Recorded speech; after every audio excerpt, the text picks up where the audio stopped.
O sonho americano não tem cheiro de liberdade. Tem o cheiro metálico do medo. Lana nunca imaginou que a mansão cinematográfica que a recebeu nos Estados Unidos se tornaria o cenário de um suspense claustrofóbico onde ela era a presa principal. Ela cresceu em uma casa simples no Brasil. Em um bairro onde o asfalto era tão quente quanto o coração das pessoas, os vizinhos que se conheciam pelo nome há décadas. A vida nunca foi um mar de rosas, especialmente após a morte prematura de seu pai, um evento que deixou um vazio silencioso e uma montanha de responsabilidades precoces. Lana tornou-se a força da mãe, a bússola que guiava aquela pequena família. E sua mãe era o seu norte absoluto. Cada nota alta na faculdade, cada hora de sono perdida estudando, era um tijolo na construção de um futuro melhor.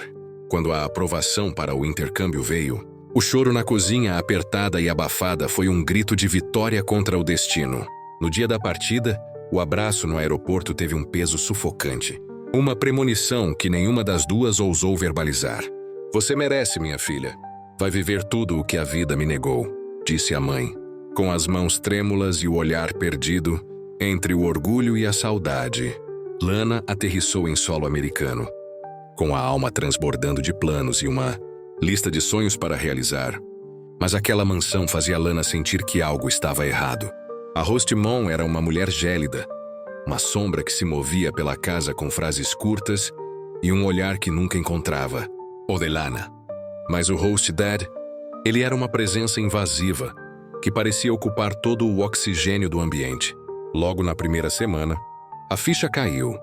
A cortesia dele não era hospitalidade, era uma armadilha. Ele aparecia na cozinha em horários impróprios, sempre que ela estava sozinha, comentando com uma voz mansa e asquerosa sobre como as roupas simples de Lana ficavam perigosas em seu corpo. Ele fazia questão de esbarrar nela nos corredores, de tocar em seu ombro com uma liberdade que fazia o estômago de Lana revirar. O campus da universidade era o seu único respiro real.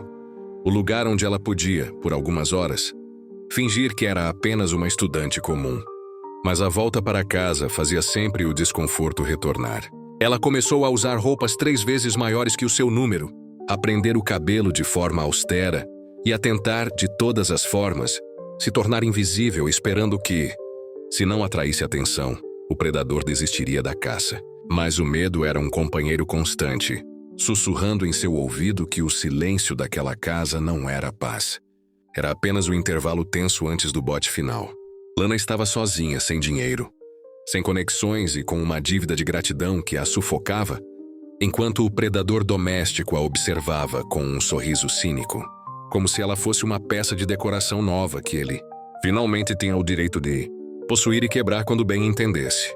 A tensão dentro da mansão escalou de um desconforto silencioso para uma ameaça física e iminente que Lana não conseguia mais ignorar. Cada vez que o host dad ajudava em alguma tarefa doméstica, parecia testar os limites do espaço pessoal de Lana. O ponto de ruptura aconteceu em uma terça-feira, quando Lana estava exausta, debruçada sobre seus livros, tentando focar em qualquer coisa que não fosse o ambiente ao seu redor. A porta do quarto, que ela sempre tentava manter encostada, abriu-se sem o menor ruído. Ele entrou com a mesma desculpa, esfarrapada de que o lustre estava piscando e precisava de um ajuste nos fios. Lana sentiu o corpo inteiro enrijecer. Uma paralisia provocada pelo medo puro, enquanto ele subia na cama dela devagar demais. "Você deixa esse quarto tão aconchegante, Lana. Dá vontade de nunca mais sair." Ele murmurou com uma voz que fez Lana sentir náuseas imediatas. O toque do braço dele no dela, um contato que ele fez questão de prolongar. Foi como um choque de realidade que a despertou para o perigo mortal em que se encontrava. A partir daquela noite, o quarto deixou de ser um lugar de descanso para se tornar uma cela de vigilância. Lana passou a trancar a porta com o que podia, a trocar de roupa apenas no banheiro escuro e a viver em um estado de alerta tão alto que qualquer estalo na madeira da casa a fazia saltar. Desesperada para respirar um ar que não estivesse contaminado por aquela presença, ela buscou refúgio no trabalho voluntário do hospital local. Foi lá, entre os corredores frios de azulejos brancos e o cheiro onipresente de antisséptico, que ela foi designada para o quarto 402. Lá estava Park Hye-rin, a senhora coreana. Impecavelmente vestida mesmo em uma cama de hospital, olhou para Lana e, em um segundo de conexão profunda, pareceu ler a alma daquela menina brasileira. Hye-rin viu em Lana alguém que precisava de proteção e carinho tanto quanto ela mesma precisava das flores que Lana trazia, os girassóis que Lana colocava no vaso todas as manhãs. Tornaram-se o símbolo de uma aliança silenciosa. O marido de Hye-rin, Park Min-jae, um homem que exalava uma autoridade serena e um respeito cerimonioso, passou a observar Lana com uma atenção diferente. Eles começaram a cuidar dela de uma forma que Lana achou que nunca mais experimentaria fora do Brasil. Eles perguntavam sobre suas aulas, sobre sua alimentação e sobre como ela se sentia, agindo como os pais que o destino parecia estar tentando devolver a ela em meio ao caos. Pela primeira vez em meses, Lana sentia que seu corpo não era um alvo. Era apenas o corpo de uma jovem sendo cuidada. Mas os Park carregavam sua própria cruz. Um filho quebrado. Sui-ho, que estava usando o nome da família para pavimentar um caminho de autodestruição. Em festas e escândalos, Lana ouvia as lamentações de Hye-rin sobre o filho, rebelde sem ter a menor noção de que a vida daquele homem estava prestes a colidir com a dela da forma mais devastadora e transformadora possível. Antes mesmo de saber o nome dele, ou de imaginar o peso que aquele homem teria em sua vida, Lana sentiu o impacto de sua presença como se o ar ao redor tivesse esfriado subitamente. O encontro aconteceu na cafeteria lotada do hospital. Lana estava na fila distraída quando chegou sua vez de pagar o café. O pânico a atingiu quando ela percebeu, após revirar a mochila 2 vezes, que havia esquecido a carteira no quarto da mansão. O constrangimento começou a subir por seu pescoço, os olhares impacientes das pessoas atrás dela. Ela estava prestes a pedir desculpas e sair sem nada, quando uma voz profunda, ríspida e perfeitamente controlada ressoou atrás dela. "Eu pago o dela. Pare de perder tempo." Lana se virou e deu de cara com ele. Sui-ho. Ele era um homem alto, ombros largos que pareciam ocupar todo o corredor e traços faciais esculpidos com uma precisão gélida, como se fosse uma obra de arte feita de mármore e dor. Ele não esperou por um agradecimento. Apenas entregou o copo de café a ela, deu um sorriso de canto que não chegava aos olhos e saiu com uma confiança que beirava a arrogância. Lana ficou estática, sentindo o perfume caro dele ainda impregnado no ar e o coração, errando a batida de forma incompreensível, mas o destino impiedoso não deu tempo para ela processar aquele encontro magnético. Horas depois, uma ligação vinda do Brasil destruiu o que restava de sua estabilidade. Sua mãe, sua única base, seu porto seguro no mundo, havia falecido de forma repentina.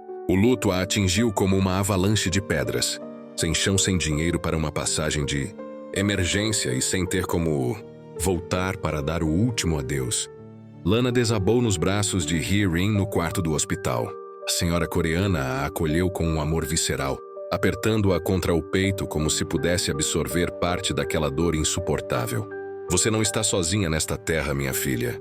Nós somos sua família agora", Hye-rin sussurrou, enquanto Min-jae observava a cena com uma seriedade protetora. Lana, no entanto, ainda precisava enfrentar um último fantasma. Ela precisava voltar à mansão da Host Family para buscar seus documentos e encerrar aquele capítulo. Foi lá, no silêncio daquela casa que agora cheirava a perigo, que ela descobriu o horror final. Ao subir em um banco para limpar o lustre, um ato reflexo de quem tentava manter a mente ocupada, ela viu o brilho inconfundível de uma lente. Uma câmera minúscula, de alta tecnologia, estava escondida entre os cristais, apontada diretamente para sua cama. O pânico subiu pela sua garganta como um ácido corrosivo. No exato instante em que ela entendeu a gravidade da violação, o som metálico do carro do Host Dad entrando na garagem ecoou pelo corredor. Lana não pensou. Ela saltou pela janela lateral, correu pelo gramado úmido e ganhou as ruas sem olhar para trás nem por um segundo, deixando para trás suas roupas, seus livros e o medo que quase a consumiu, correndo em direção ao único lugar onde ainda restava uma faísca de humanidade. Exausta, com as roupas sujas e o coração martelando contra as costelas, Lana desabou no jardim do hospital, o único território que ainda parecia neutro em sua vida. Foi ali que os Park a encontraram, trêmula e com os olhos transbordando um horror que eles, em sua sabedoria silenciosa, entenderam sem que ela precisasse dizer uma única palavra. Hye-rin e Min Jae não hesitaram nem por um segundo. A autoridade deles foi absoluta. Você não volta para aquela casa, Lana. Nunca mais. Você vem conosco. Eles a levaram para a residência oficial dos Park. Um palácio de mármore e silêncio absoluto, onde Lana finalmente pôde fechar os olhos e dormir sem precisar colocar cadeados imaginários na porta. Mas a proteção dos Park não era apenas um ato de caridade. Havia um contexto mais profundo e urgente por trás daquele acolhimento. Soo-ho, o estranho da cafeteria e filho do casal, estava afundando a reputação secular do grupo Park em um mar de escândalos, e o conselho administrativo da empresa exigia um sinal imediato de estabilidade e amadurecimento. Um casamento sólido e respeitável. Foi então que a proposta mais surreal da vida de Lana foi colocada sobre a mesa de carvalho do escritório de Min Jae. O patriarca foi direto, sem rodeios. Se Soo-ho não se casasse com uma mulher correta, discreta e resiliente como Lana, ele seria formalmente deserdado e perderia o comando do império. Para Lana, aquela era a chance de ter uma família que a protegesse e a segurança financeira que sua mãe sempre sonhou para ela. Para Soo-ho, era a única forma de manter o poder que ele fingia desprezar, mas do qual dependia para sua autodestruição. Quando Soo-ho entrou no escritório e viu Lana sentada ali, a mesma garota vulnerável da cafeteria, o choque foi visível em seus olhos escuros. Mas o que se seguiu não foi um romance de contos de fadas. Soo-ho a olhou com um desprezo cortante. Uma fúria fria que parecia culpá-la por sua própria derrota. Eu não sei que tipo de feitiço você usou para convencer meus pais de que é uma santa, ele disse, aproximando-se dela com uma presença intimidadora, a voz baixa e perigosa como o rosnar de um predador. Mas saiba que eu vou fazer de cada dia desse casamento um inferno particular para você. Lana sustentou o olhar dele, mesmo com o coração acelerado. Ela não tinha mais nada a perder no mundo. O contrato foi assinado ali mesmo. 1 ano de convivência forçada. Uma mentira vendida para a sociedade coreana. E o início de uma guerra silenciosa entre dois corações que já estavam quebrados muito antes de se conhecerem, unidos agora por um destino que nenhum dos dois queria, mas que nenhum dos dois podia evitar. O dia da cerimônia foi uma vitrine de luxo excessivo e falsidade, coreografada para os tabloides internacionais. Lana caminhou até o altar, sentindo o peso sufocante do vestido de seda e o gelo absoluto que emanava da figura de Soo-ho ao seu lado. Ele estava impecável, uma estátua de mármore que se recusava a oferecer qualquer tipo de conforto ou humanidade à noiva que ele considerava uma intrusa interesseira. Diante das câmeras e dos investidores mais poderosos do grupo Park, eles trocaram promessas eternas que nenhum dos dois tinha a menor intenção de cumprir. O beijo final exigido pelo protocolo foi curto e formal, mas carregado de uma eletricidade estática que fez os pelos do braço de Lana se arrepiarem. Soo-ho hesitou por uma fração de segundo antes de se afastar. Um lapso de controle quase imperceptível que ele rapidamente mascarou com uma expressão de tédio. Naquela noite, na cobertura monumental que agora era deles, o silêncio era tão denso que Lana conseguia ouvir o próprio pulso. Ela tentou abrir o zíper do vestido de noiva sozinha, mas o tecido delicado travou. Soo-ho se aproximou pelas costas, e o toque das mãos grandes e quentes dele em sua pele nua foi a única intimidade real daquela noite. Foi um contato breve, mas tão intenso que prometia um incêndio emocional, apenas para entregar gelo logo em seguida. Assim que o vestido caiu e Lana ficou apenas com sua lingerie de seda, Soo-ho se afastou como se tivesse tocado em algo amaldiçoado. Boa noite, esposa. Tente não se acostumar com a minha presença, ele disse com uma voz seca, e saiu da cobertura batendo a porta. Lana passou sua noite de núpcias sentada no chão de mármore do banheiro, ouvindo o som distante de garrafas sendo abertas e, horas depois, o riso abafado de uma mulher que não era ela no corredor do apartamento.